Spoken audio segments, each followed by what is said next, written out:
All right. I'm rejecting it. She wants to testify, then that's fine. Don't talk while somebody else is talking.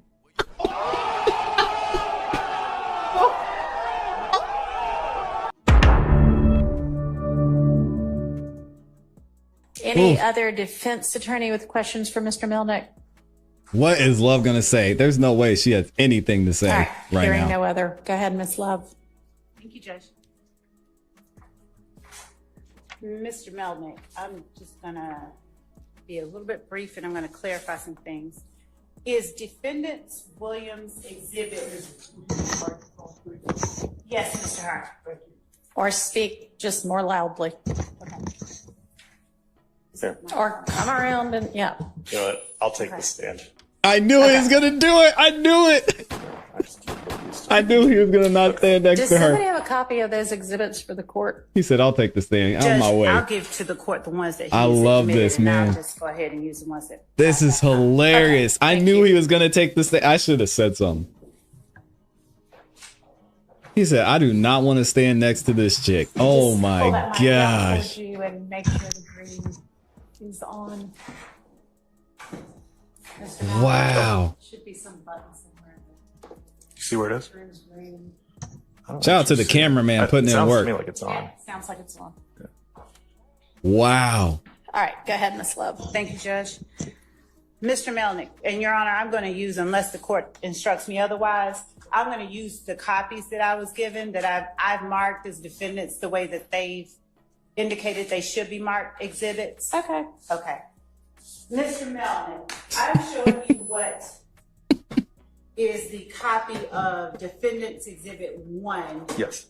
that was given to the state and to the court. Is this an exact copy of Defendant's Exhibit 1 that I'm showing you? I believe so. I mean, I haven't printed them up. I don't know if there was another email that was. Y'all are welcome to just use these if you want. That doesn't need to be an issue.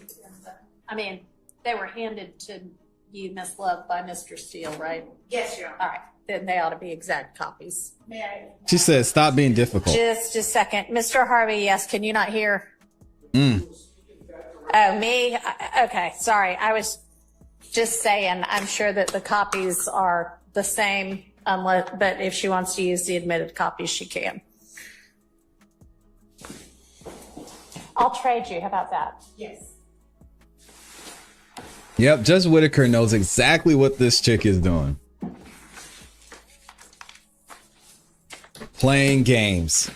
Just make sure you get the admitted copies to the court reporter when we're finished with this. Yes. Thank you. Drama, So showing you drama. what has been admitted as Defendant Williams Exhibit Number 1. Yes. Looking at Defendant Williams Exhibit Number 1, is that an extraction? In other words, is that a portion of an email cut out and isolated from a larger email? I don't believe so. Okay. Then I'm going to show you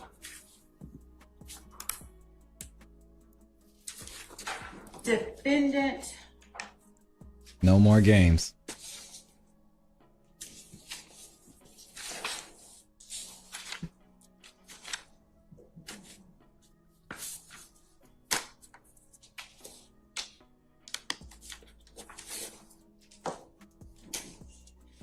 Your Honor, I just may need the portions that I gave to the court because I don't see. All right, here you go. Oh my gosh, man. Come on, Miss Love.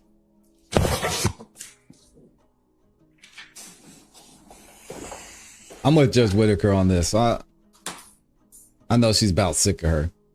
All right. Showing you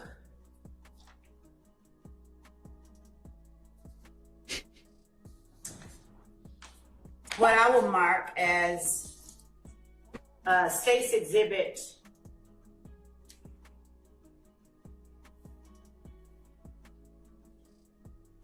one, copy of Defendant Williams Exhibit 1, Melnick Proffer. And I was provided this by Mr. Williams, Your Honor. By Mr. Steele. Yes. Could you look at what I've now labeled as State's Exhibit 1 and compare it to what has been admitted as Defendant's Exhibit 1 and tell me whether or not those two documents, State's Exhibit 1, just for the purposes of the record, is a one-page document.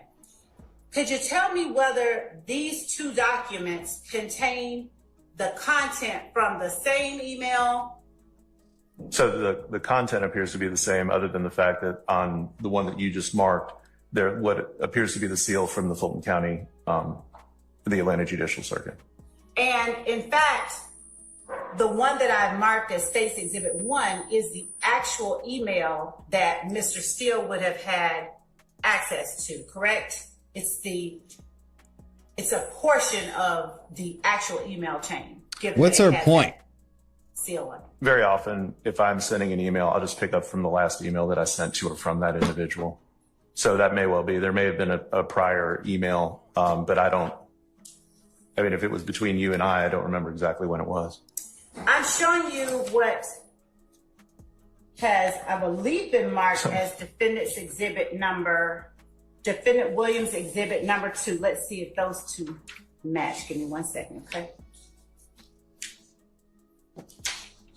Defendant Williams Exhibit 2. Boy, this lady is a wreck this morning. What is going on, man? You agree with me that Defendant Williams Exhibit 2 is in fact the top portion of the email that I have labeled and tendered as State's Exhibit, or not yet tendered, but labeled as State's Exhibit 1? Yes, that's correct. Your Honor, the state tenders State's Exhibit 1 just as evidence. All right. All right. Now, Admitted. thank you, Deb. So looking at Defendant Williams Exhibit 2 and State's Exhibit 1, are you able now to say with any more clarity that Defendant Williams Exhibit 1 is a document, a piece of paper where a portion of the email chain that is contained within Defendant Williams 2 and State's Exhibit 1 has been extracted and pasted onto a piece of paper? So I can't speak for how Mr. Steele printed this up. I wasn't there in his office when he did that, or whenever somebody in his office did that. What is he talking about? That state what has been marked here as Mr. Williams Exhibit number 2 is part of a chain of communications between myself, yourself, Ms. Hilton, Mr. Steele, and Mr. Shart. Looks like there's a CC to Antonio Long as well. Yeah, so this is a, but these emails were sent after the State's Exhibit 1, which is also Mr. Williams Exhibit number 1. These emails dated, so you can see here, Ms. Love, this is dated June 6, 2024, 5:47 p.m. Yeah, this is dated June 6, 2024, 4:31 p.m. Right. So this is just part of the same line of communications that we were having, where I said, Mr. Copeland doesn't want to plead, doesn't want to testify, wants to take the fifth. Ms. Hilton responds, and then I respond to her response. And in her response, this is where you get your insignia for the Atlanta Judicial Circuit. Okay, so let me be clearer. The exhibit Please be clear. labeled Defendant Williams Exhibit 1. Uh-huh.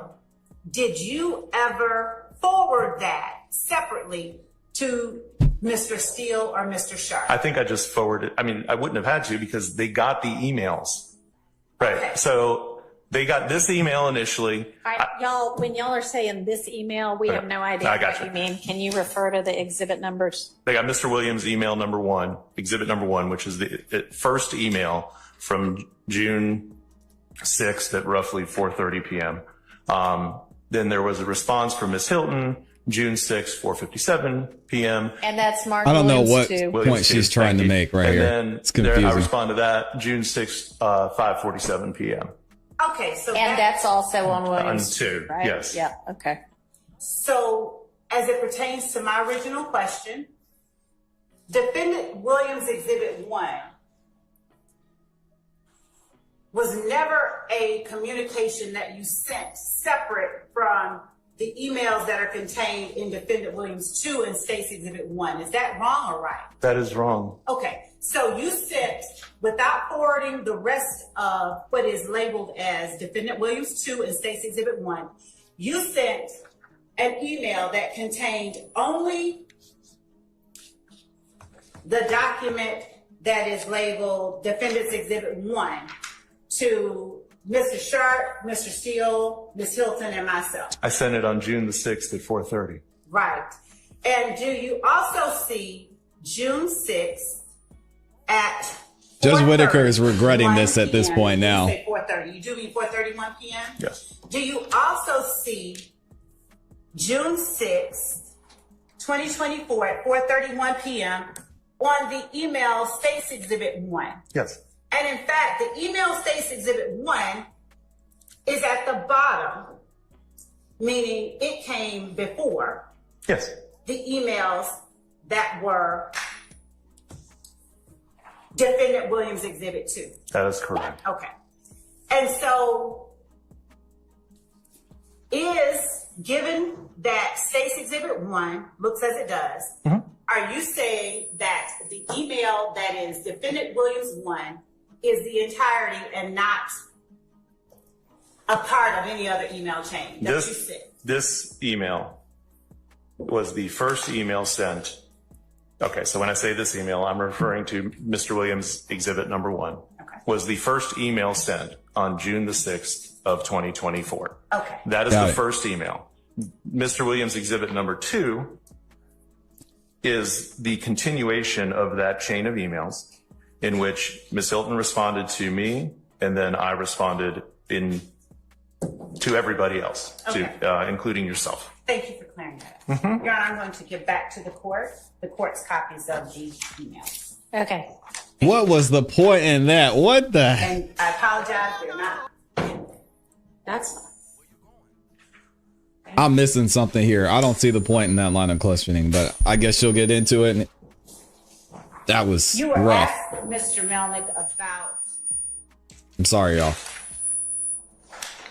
you were asked by Mr. Sharp, how did you become aware that the state was talking to Mr. Copeland? okay. Let's try to figure out where that squelch is coming from. Might and be from me. I may have been too close. Okay. to the Where's microphone. State's one, Miss Love? And Your Honor, if If the you've court got- didn't, I'll send her. Yeah, you did. It's submitted. Thank you. Did we clear up the squelch? No, it's you. Is it gone? Move Yeah, your, it seems to be. move your mic up. Where did it? Is it the court's mic? Oh my God. Okay. I'll step away from it so that I'm not echoing. Mr. Melnick, do you remember Mr. Shard asking you, how did you become aware that the state was talking to Mr. Copeland? Yes. And did you understand that question to me in 2024? Leading up to June 7th of 2024, yes. Did you answer how you became aware that the state was talking to Mr. Copeland? I did. How did you become aware? Because Mr. Shar told me. Okay. And when Mr. Sharp called you, was that the first time that you were aware that the state had been talking to Mr. Copeland? Since, I was aware of an interview that took place with, I think it was Investigator Viverito. I don't remember the date of that interview, but it was during a time when I was representing Mr. Copeland. But other than that particular communication, that was the first time I became aware of any direct communication between the district attorney's office and Mr. Copeland. And when you speak of the interview by Investigator Viverito, was that while she was with the DA's office or while she was with the Atlanta Police Department? I do not know. And was that interview one that you have seen or have knowledge as a part of the discovery in this case or something different? I have knowledge of it. I've never seen the interview. I know that it exists. And was that interview a formal interview while he was in custody at the jail? Yes, as I recall. I haven't seen the interview, but I believe he was in custody at the time. And did you give permission for that interview? I'm gonna turn this off. Just speak loudly. Did you give permission for that interview, or did Mr. Copeland reach out to investigative people to talk to her? I have no idea. I did not give permission for that interview. I do not know if Copeland reached out to her or not. And had you been paid by Mr. Copeland or retained by Mr. Copeland to represent him on criminal charges at that time? Yes. Oh. And was that prior to Uh-oh. March of 2023 that this interview took place? Yes. Do you recall at any time representing to any member of the district attorney's office in 2023 that Mr. Copeland had not paid you for your services? No. Do you recall telling a member of the district attorney's office that you were not representing Mr. Copeland on his criminal charges because he had not paid you? I'm just asking if you remember. If you don't, that's fine. I don't. Okay. No, I represented him in his criminal charges to the end. We understand. Yeah. And when Mr. Sharp called you, what was it? What did he say to you exactly? He said that Mr. Copeland was being called as a witness the next day, June the 7th of 2024. So at what point how did he tell you that the state had been talking to you? During the course of that conversation, What did he tell you exactly? he just said that the state's been speaking to Mr. Copeland. How many times had you spoken with Kenneth Copeland between the time that Mr. Sharp called you and the time that you resolved his criminal matter before? How many times did I speak with him between June of 23 and June of 24?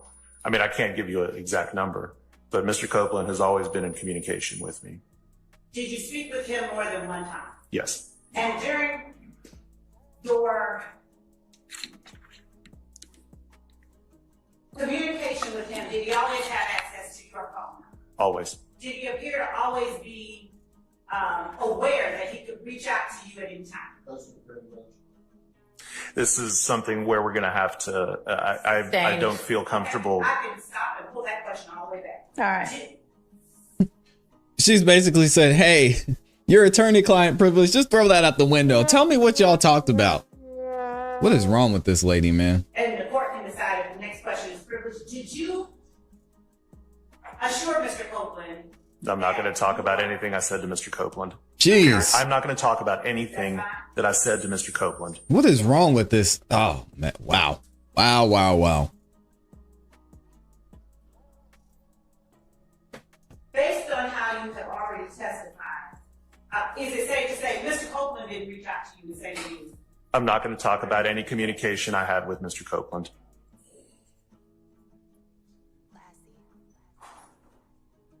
Do you have any idea why it would be Mr. Sharp who first alerted you that the state was talking to Mr. Copeland? No.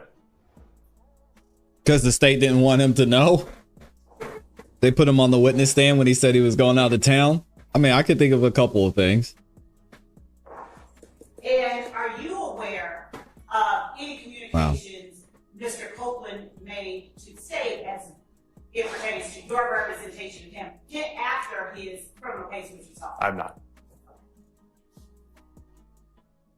Do you recall, you indicated that you spoke with Mr. Abadi in the district attorney's office regarding Mr. Copeland as a witness in the case that we are in trial on now. Yes.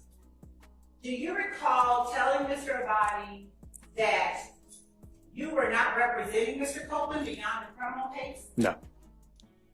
Was the time or times that you spoke with Mr. Abadi in the context of resolving or getting a bond for Mr. Copeland's criminal charge? It was primarily with regard to the bond and the underlying criminal charges. I don't believe Mr. Abadi has much, if any, involvement in this case. What is your recollection of what it was that you said to Mr. Abadi or anyone else regarding your representation of Kenneth Copeland beyond his criminal charges? I don't really recall having, other than the fact that, you know, he's talked to me and I've talked to the state, I don't recall having in-depth conversations about it. Y'all were still in the middle of jury selection. It wasn't much of an issue. Understanding you don't recall having in-depth conversations about it, what is it that you recall telling Mr. Abadi or any other member of the state about your representation of Kenneth Copeland beyond his criminal charges? This is seeming like, to me, I don't know if Judge Whitaker is going to shut this down at some point. This just seems to me like a professional way of saying, yes, you did. No, you didn't. Nuh-uh, no, I didn't. Yes, you did. Nuh-uh, no, I didn't. Yeah, you did. No, I didn't. Like, we're just going back and forth and back and forth. I hopefully she shuts this down at some point, because this is getting obnoxious. I don't really have any independent recollection of anything. But you said that. Specific. No, I didn't. How are you then able to say that you spoke with members of the state and told them that you represented Kenneth Copeland in his capacity as a witness in this trial? Because I had specific conversations with Don Geary about this case and about Mr. Geary's desire to use Mr. Copeland as a witness. Am I correct that that was pre-indictment? Yes. And am I correct that that was at a time when there was at least a prospect that Mr. Copeland would be a defendant and not only a witness? That's correct. So apart from the conversation you had with Don Geary pre-indictment, where there was a prospect that Mr. Copeland would be on the indictment, do you have any recollection of conversations that you had with members of the district attorney's office regarding your representation of Kenneth Copeland as a witness in the current case 22 SC 18357? Ms. Love, we did not have substantive discussions about what his testimony would be, but everybody in your office knew that I was representing Kenneth Copeland.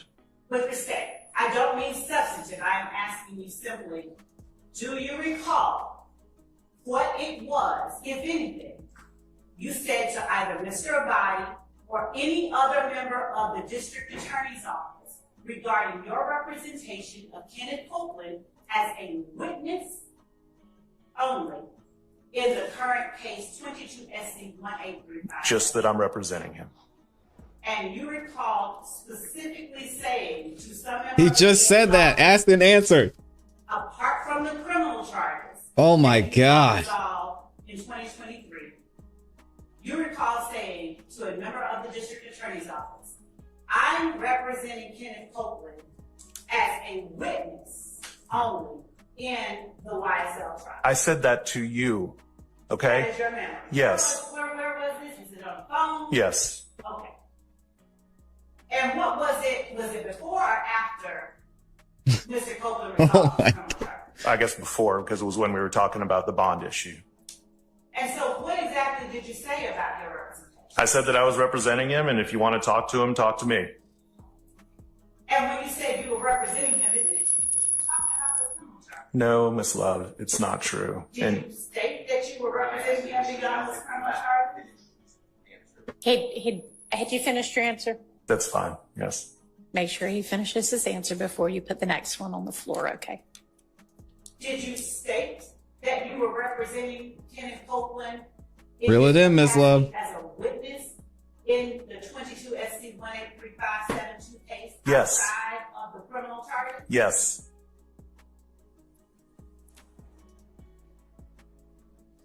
And did I hear you say that it was your testimony that you never once indicated that Kenneth Copeland had not paid you and you weren't even representing him in the criminal case? No. So is it also your testimony that no one from the DA's office reached out to you to try and get you to go speak with Mr. Copeland About what? about his criminal charges? Nobody tried to reach me to go talk to Mr. Copeland about his criminal charges. Is that your testimony? I don't know why that would be necessary. That wasn't the question. Answer the question. No, I don't recall anybody speaking to me about going to talk to Mr. Copeland about his criminal charges. And so is it fair to say you also don't remember telling any member of the DA's office that you were on vacation and you were not able to deal with Mr. Copeland's criminal charge? So I resolved Mr. Copeland's criminal charges. As far as I know, I resolved them to Mr. Copeland's satisfaction. And it may well be that at some point I was on vacation and not available to go speak to Mr. Copeland. I don't recall specific dates and times, but there is no issue with communication between myself and Mr. Copeland. Okay. So, as it relates to the question that I asked, do you recall there being a time when you conveyed to the district attorney's office that you were on vacation and could not go to talk with Mr. Copeland? Ms. Love, if you have such a communication, then I'm sure it exists. The fact that I may have been on vacation a day or a week doesn't mean that I wasn't communicating with my client. Okay? And if you would mind answering whether or not you recall it. I don't recall. Here we go. Shout out to Lil Woody. I don't All right, recall. y'all, we've been at this for over an hour and This it's has been rough. really not particularly relevant anyway. So let's wrap things up. Yes, you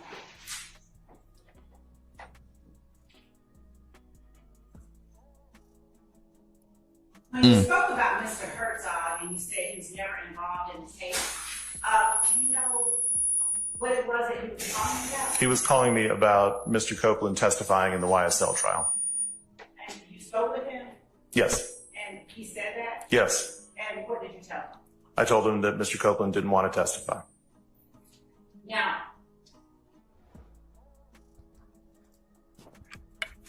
that was in March. That was in June of 2023. And did Mr. Herzog ever say he was working on that trial? That was my understanding of the purpose of his call to me. Did he say he was working on it? Yes. You indicated, and Your Honor, I have about 5 more questions. All right. You indicated that upon questioning by Mr. Steele, that your concern regarding the district attorney's office communication with Mr. Copeland was Mr. Copeland's criminal exposure and that the DA's office was seeking use immunity. And that you considered it ironic that a motion would be filed on June the 7th, considering there should have been, or wasn't, apparently there was no grant of immunity prior to that time. Do you recall saying I that? do. You never once asked the district attorney's office what protections the immunity afforded to Mr. Copeland. I'm familiar with what use immunity is, Ms. Love. Do you recall telling Ms. Hilton, Look at the the attitude. investigator, that you had never heard of OCGA 245-507? I believe that I did not know that that was the use immunity statute, but once I read the order and saw that it was the use immunity statute, I'm very familiar with use immunity. I've been doing this for 30 years. And so you are aware then that there wasn't a need to seek use immunity, but that the motion was to compel Mr. Copeland to testify after the state had offered him immunity. I feel that the motion and the order that was granted to Mr. Copeland did not protect him very much at all. And finally, in writing to the email that is labeled Defendant Williams Exhibit Number 5, you wrote, "My concern is for my client. Had I been involved, I would have demanded a much more specific immunity deal. Mm-hmm. You need him much more than he needs you. You've put him in a terrible position where you know his life is in danger, whether in custody or on the street. He's a marked man from this point forward. Go F yourself if you think I'm doing anything besides protecting my client."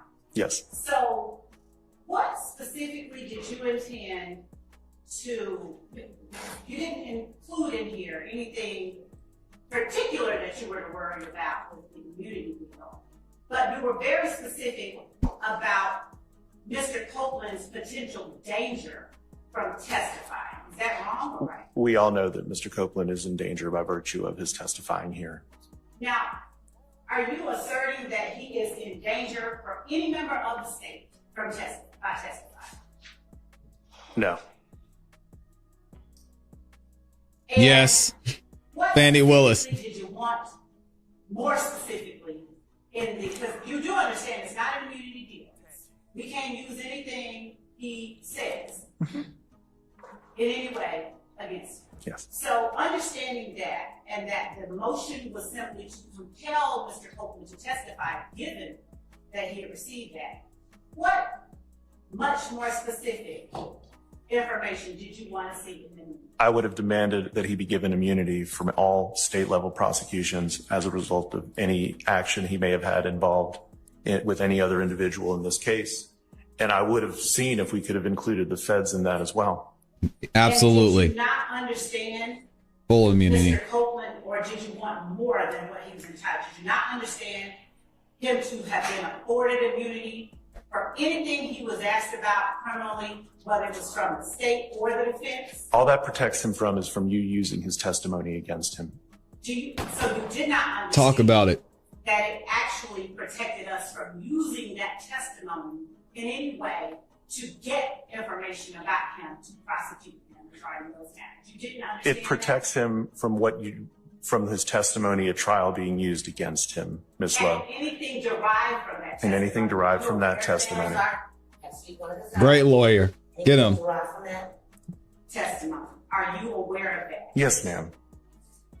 So, given that Mr. Copeland could not be prosecuted for anything he testified about criminally, That's and the not state true. did not use his testimony to go seek additional information or reasons to prosecute him, what is it that you would have been seeking to get? So we are getting dangerously close to privileged communications here.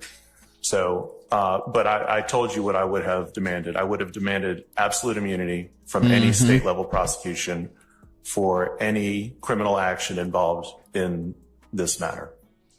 Even those that he didn't speak about at all in the state. Yes.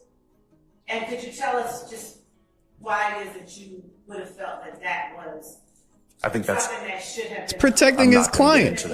I'm not going to get into that, Ms. Love. I'm not going to get into that. Yeah, Judge Whitaker, you see it now. Yeah, I think that's all that I have to think. This is All going to right, be is a there big any moment. Woo! Further It's questioning. going to be a big moment in this trial. Okay, Mr. Melnick. Shout out to Mr. this time Melnick. You can actually go. Let's give him a round of applause, man. All right. Excellent All right, let's move attorney. on to the next issue. All right. We're done with this, right? Everybody Excellent. satisfied? Bumper chair, Melnick. Ah, he didn't do it. Judge, I'll just proffer on the record, if without calling unless the court finds it necessary, that the lawyer who was Okay, on just a second. Yes, sir. I do not accept any proffer by Ms. Love. I've told the court that before, but that remains. He did, and Brian Steele put this into motion as well. He said, nope, we're moving forward, and I don't want to hear anything from y'all. Stop it. All right. I'm rejecting it. She Your Honor, wants to I'm not- testify, then that's fine. Don't talk while somebody else is talking.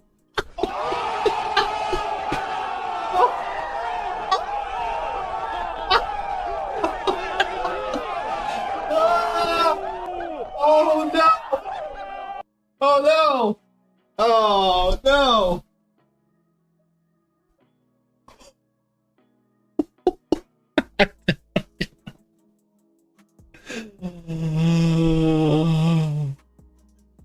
Oh no!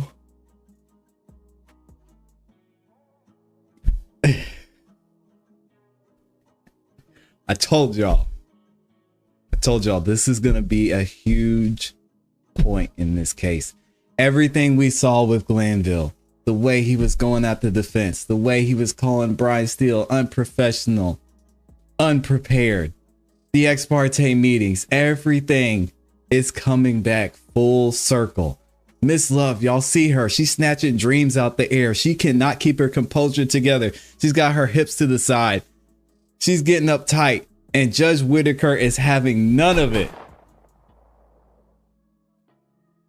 This is Karma 101. And Miss Love messed with the wrong one. I cannot believe Judge Whitaker is up here and has to tell this grown woman, a district attorney, to stop interrupting when someone objects. Wow. I'm shocked. I've told the court that before, but that remains. All right. I'm rejecting it. She wants to testify, then that's fine. Don't talk while somebody else is talking. Let him finish. Let me rule. Then you can go ahead.